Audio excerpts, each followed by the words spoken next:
Hello दोस्तों, मैं हूं नीरज और आप देख रहे हैं स्टडी कॉमर्स। और आज हम इस वीडियो में पढ़ने वाले हैं प्रोडक्ट लाइफ साइकिल के बारे में। हमने आप सभी के लिए एक टेलीग्राम ग्रुप बनाया है जहां आप सब एक दूसरे से इंटरैक्ट कर सकते हैं, साथ ही साथ अपने डाउट और क्वेश्चंस को भी पूछ सकते हैं। टेलीग्राम ग्रुप आप सभी के लिए बेनिफिशियल है, सो ज्वाइन नाउ। लिंक आपको डिस्क्रिप्शन में मिल जाएगा। आप हमारे लेक्चर के PDF भी डाउनलोड कर सकते हैं एट जस्ट ₹500। आप इस दिए गए नंबर पे हमें पे कर सकते हैं। नंबर है 7317240017। आप हमें फ़ोन पे, गूगल पे या किसी भी UPI के थ्रू पेमेंट कर सकते हैं। ज़्यादा जानकारी के लिए आप इस दिए गए नंबर पे हमें व्हाट्सएप पे कांटेक्ट कर सकते हैं।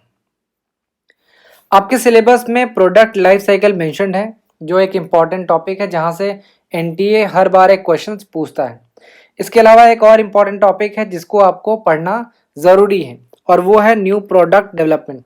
तो इस वीडियो में हम प्रोडक्ट लाइफ साइकिल को डिस्कस करेंगे और आने वाले वीडियो में हम न्यू प्रोडक्ट डेवलपमेंट को डिस्कस करेंगे।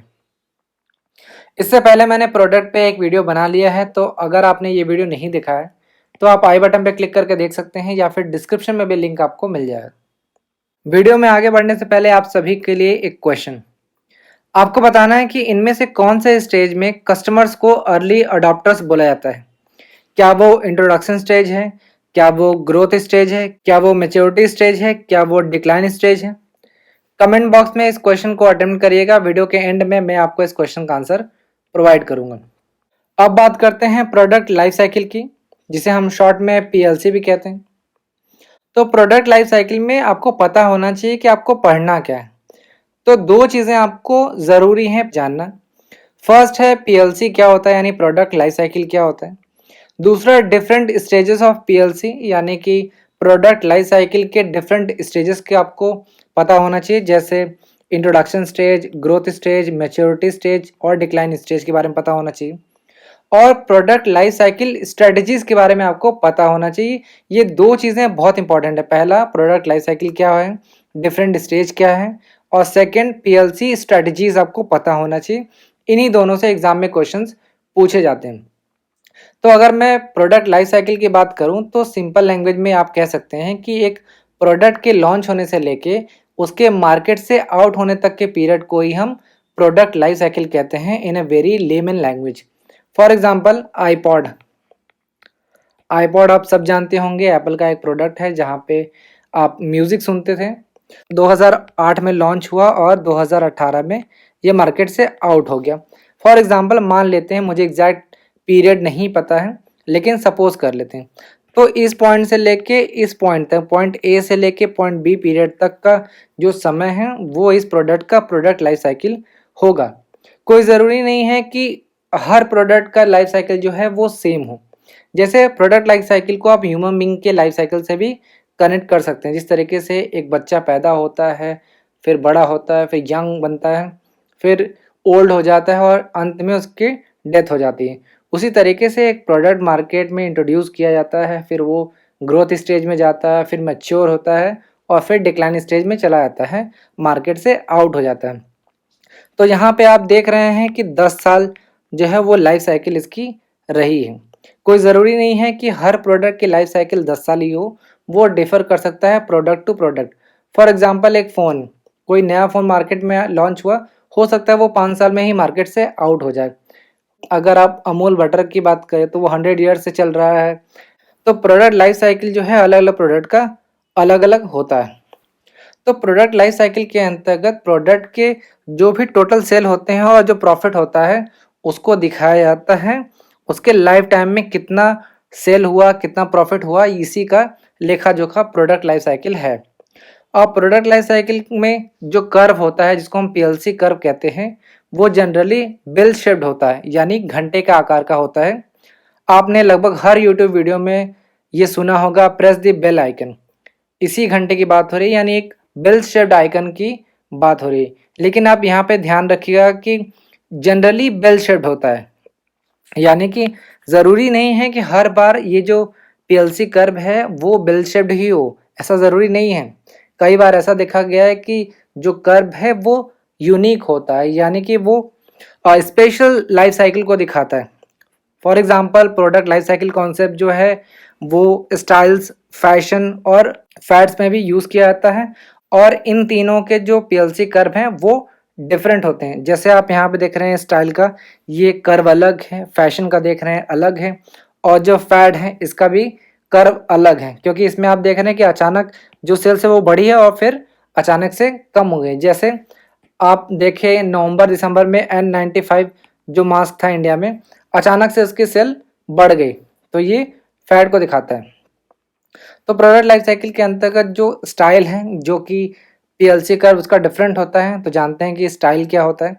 आप जानते हैं कि डिफरेंट मोड ऑफ एक्सप्रेशन को ही हम स्टाइल कहते हैं, यानी सब लोग अलग अलग तरह के कपड़े पहनते हैं तो वो एक स्टाइल कहा जा सकता है। जैसे कपड़ों की बात करें तो उसमें फॉर्मल और कैजुअल ड्रेस है।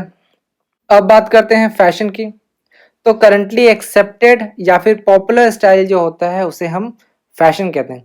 जैसे 1980 और 90 के टाइम पे जो भी बिजनेस अटायर था वो फॉर्मल था, लेकिन आज के टाइम पे बिजनेस अटायर है वो कैजुअल हो चुका है। पहले फॉर्मल था और आज कैजुअल है, तो इसे हम फैशन कहते हैं।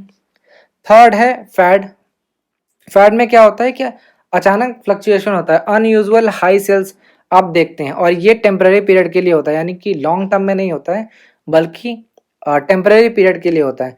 अब उसका बहुत सारा रीज़न हो सकता है, चाहे वो ब्रांड की पॉपुलैरिटी हो, चाहे इमीडिएट जो प्रोडक्ट है उसकी पॉपुलैरिटी काफ़ी हो जाए, इसके वजह से ये जो शेप है वो इस तरीके से बन जाता है। ओ वाई एक्सिस और ओ एक्सिस यहाँ पे देख सकते हैं आप,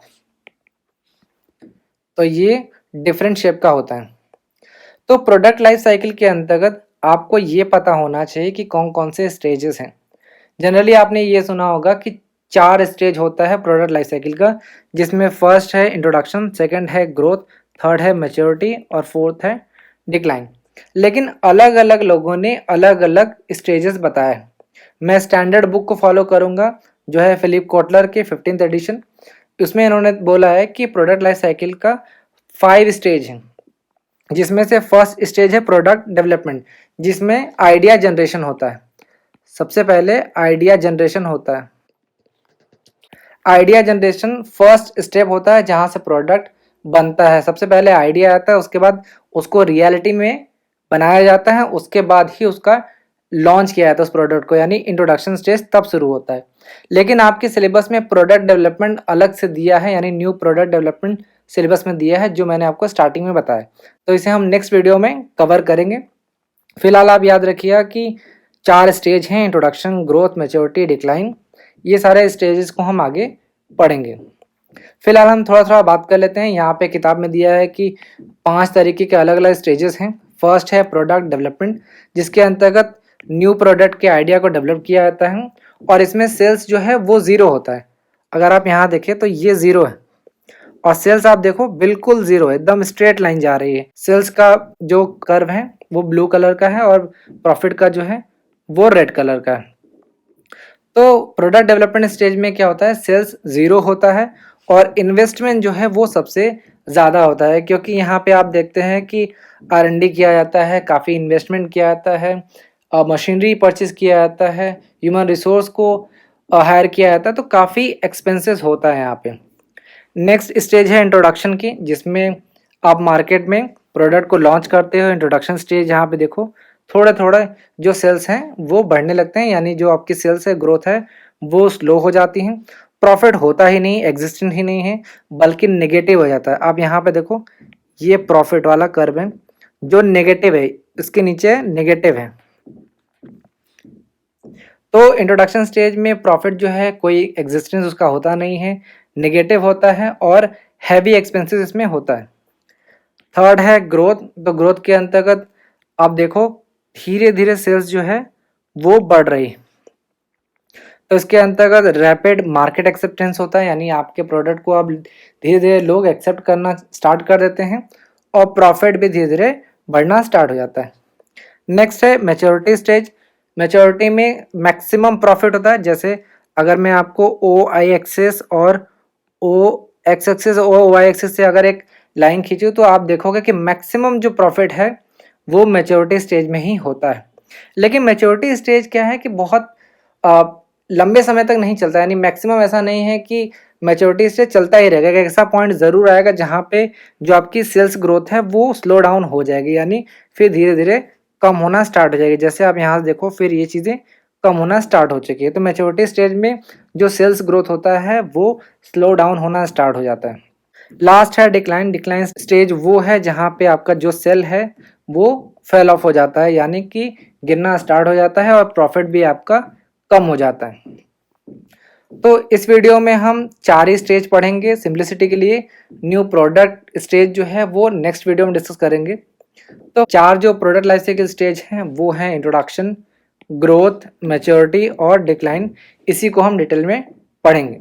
तो मैंने आपको बताया कि इंट्रोडक्शन स्टेज में जो प्रोडक्ट है उसको फर्स्ट टाइम लॉन्च किया जाता है और लॉन्च करने में काफ़ी टाइम लगता है, क्योंकि इससे पहले न्यू प्रोडक्ट डेवलपमेंट स्टेज में काफ़ी समय लगता है, उसके बाद ही इस प्रोडक्ट को लॉन्च किया जाता है।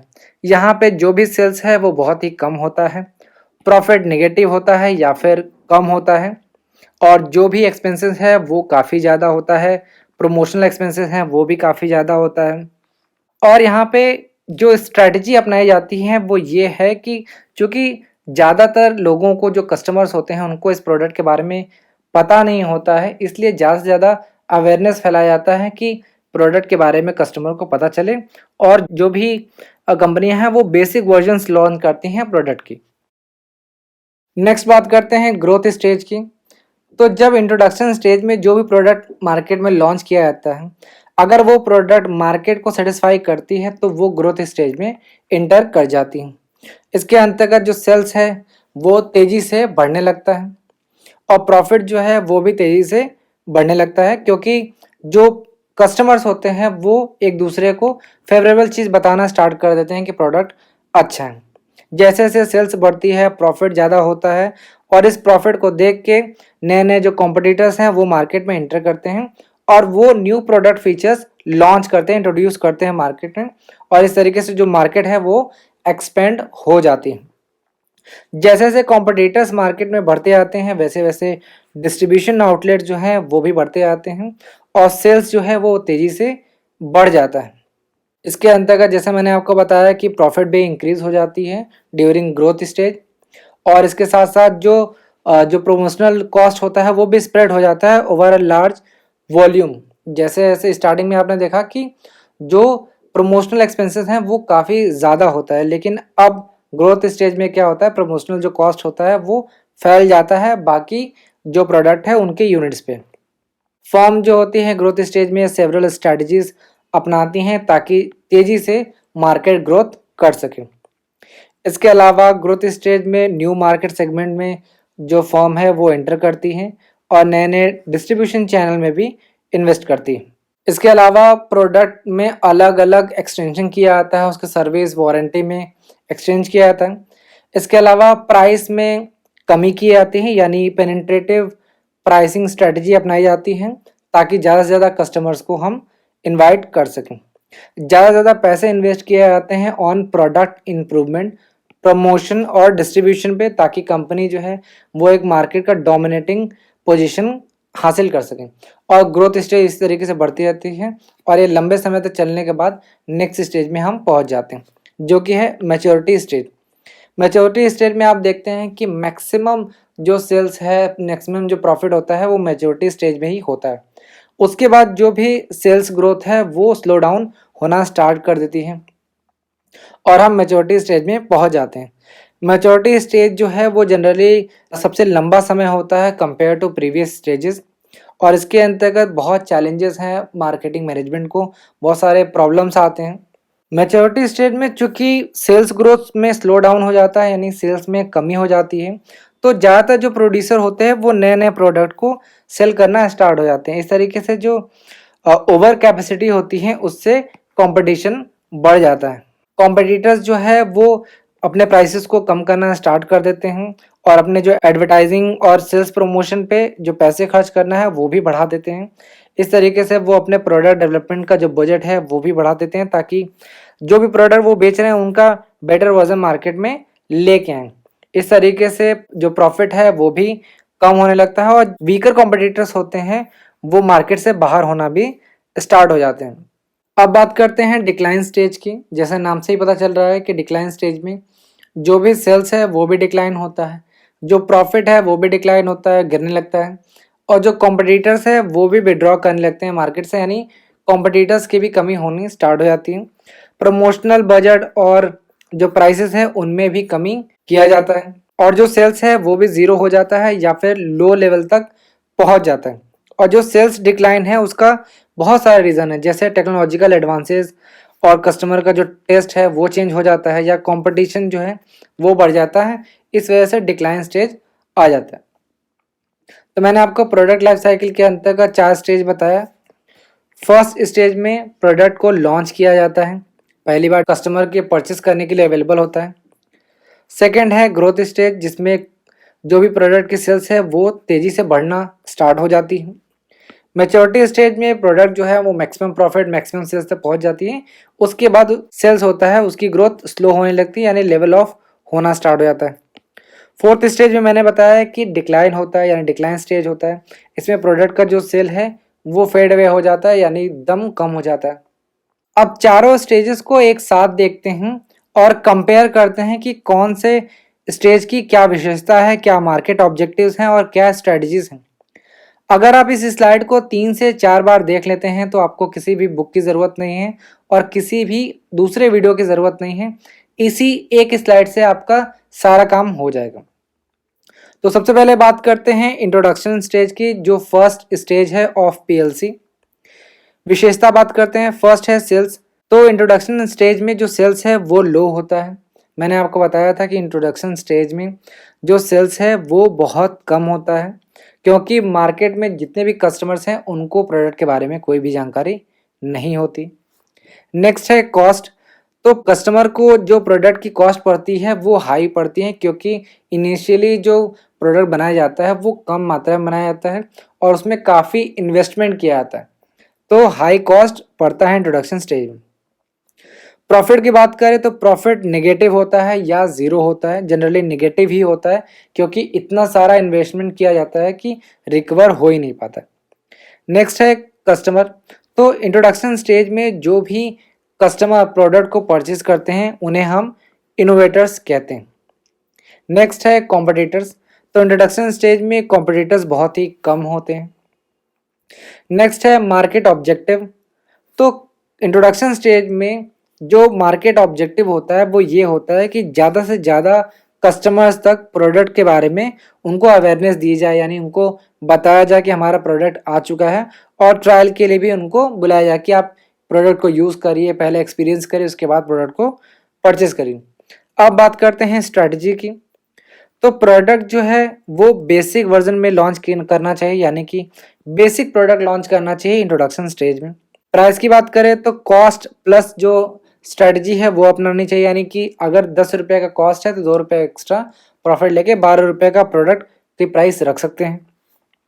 डिस्ट्रीब्यूशन की बात करें तो इंट्रोडक्शन स्टेज में सेलेक्टिव डिस्ट्रीब्यूशन होना चाहिए, यानी गिना चुना कुछ कुछ जो स्टोर्स हैं वहाँ पे ही प्रोडक्ट लॉन्च करना चाहिए या फिर अवेलेबल करना चाहिए परचेस करने के लिए। नेक्स्ट है एडवर्टाइजिंग। तो इंट्रोडक्शन स्टेज में सबसे ज़्यादा खर्चा किया जाता है प्रोडक्ट अवेयरनेस में, यानी कि जो भी अर्ली अडॉप्टर्स होते हैं उनके लिए सबसे ज़्यादा अवेयरनेस के लिए एडवर्टीजमेंट करना चाहिए। सेल्स प्रमोशन की बात करें तो सबसे ज़्यादा इन्वेस्टमेंट सेल्स प्रमोशन पे भी होता है, ताकि ज़्यादा से ज़्यादा लोगों को पता चल सके कि हमारा प्रोडक्ट लॉन्च हो चुका है। नेक्स्ट स्टेज की बात करें जो है ग्रोथ। तो ग्रोथ के अंतर्गत जो सेल्स होता है वो तेज़ी से बढ़ता है।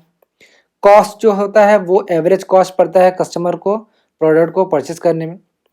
प्रॉफिट की बात करें तो प्रॉफिट बढ़ता है बहुत तेज़ी से। और ग्रोथ स्टेज में जो भी कस्टमर प्रोडक्ट को परचेस करते हैं उनको हम अर्ली अडॉप्टर्स बोलते हैं। मार्केट ऑब्जेक्टिव ये है कि मैक्सिमम जो मार्केट शेयर है उसको कैप्चर किया जाए। प्रोडक्ट जो है वो एक्सटेंशन, जो प्रोडक्ट आपने लॉन्च किया उसको नए नए वर्जन्स में लॉन्च करिए। सर्विस वारंटी ये एक्सटेंशन उसका दीजिए, यानी उसकी भी फैसिलिटीज़ प्रोवाइड करिए। प्राइस में क्या है, पेनिट्रेट मार्केट स्टार्टिंग में किया जाता है, यानी कि जब ग्रोथ स्टेज में होता है तो कभी कभी प्रोडक्ट की जो प्राइस है वो भी कम कर दी जाती है, ताकि नए नए कस्टमर्स को भी प्रोडक्ट को परचेज करने का मौका मिले। डिस्ट्रीब्यूशन में इंटेंसिव डिस्ट्रीब्यूशन अपनाया जाता है, यानी कि हर जगह अवेलेबल कर दिया जाता है प्रोडक्ट को ग्रोथ स्टेज में। एडवर्टाइजिंग की बात करें तो इसमें भी अवेयरनेस फैलाया जाता है और ज़्यादा से ज़्यादा मास मार्केट को बताया जाता है प्रोडक्ट के बारे में। सेल्स प्रमोशन की बात की जाए तो ग्रोथ स्टेज में प्रोडक्ट चूँकि ऑलरेडी ही ग्रोथ होती रहती है उसकी, तो यहाँ पे हम प्रमोशन में खर्चा कम कर देते हैं, यानी रिड्यूस कर देते हैं। नेक्स्ट स्टेज की बात करते हैं जो है मैच्योरिटी। मैच्योरिटी स्टेज में जो सेल्स है वो मैक्सिमम हो जाती है, यानी पीक पे पहुंच जाती है, प्रॉफिट भी मैक्सिमम हो जाता है, लेकिन वहाँ से जो ग्रोथ है वो कम होना स्टार्ट हो जाती है और जो कॉस्ट है वो लो पड़ता है कस्टमर को। और मेच्योरिटी स्टेज में जो भी कस्टमर प्रोडक्ट को परचेस करते हैं उन्हें हम मिडिल मेजॉरिटी कहते हैं। कॉम्पिटिटर्स जो हैं वो लंबे समय तक नहीं बने रहते हैं, क्योंकि बहुत सारे कॉम्पिटिटर्स आते हैं मार्केट में, लेकिन कुछ ही जो वेल सेटल कॉम्पिटिटर्स होते हैं वही मार्केट में रुके रहते हैं, बाकी सब मार्केट छोड़ के चले आते हैं।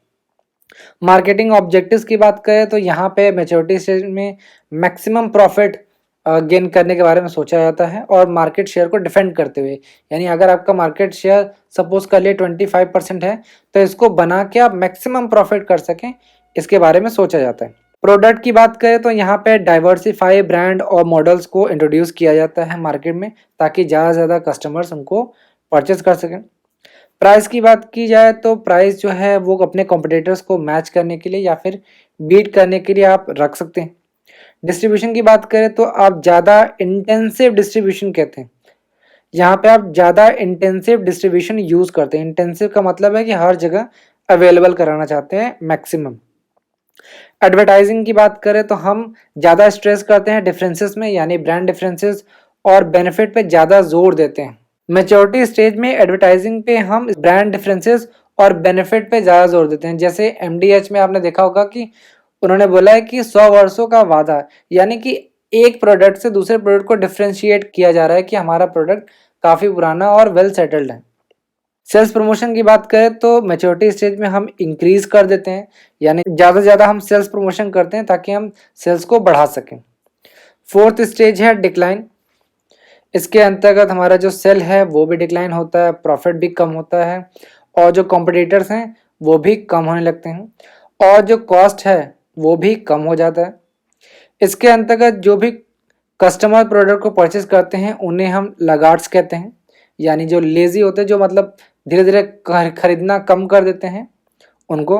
मार्केट ऑब्जेक्टिव जो है इसमें हमारा जो एक्सपेंडिचर है, खर्चे हैं, वो हम कम कर देते हैं और अपने ब्रांड को मिल्क करने की कोशिश करते हैं, यानी कि जितना भी पैसा रिकवर होने लगता है उसको हम रिकवर करने की कोशिश करते हैं। प्रोडक्ट की बात करें तो हम फेज आउट वीक आइटम्स करते हैं, यानी कि धीरे धीरे जो भी मार्केट में प्रोडक्ट की डिमांड कम होती जा रही है उसे हम धीरे धीरे करके मार्केट से बाहर करने की कोशिश करते हैं।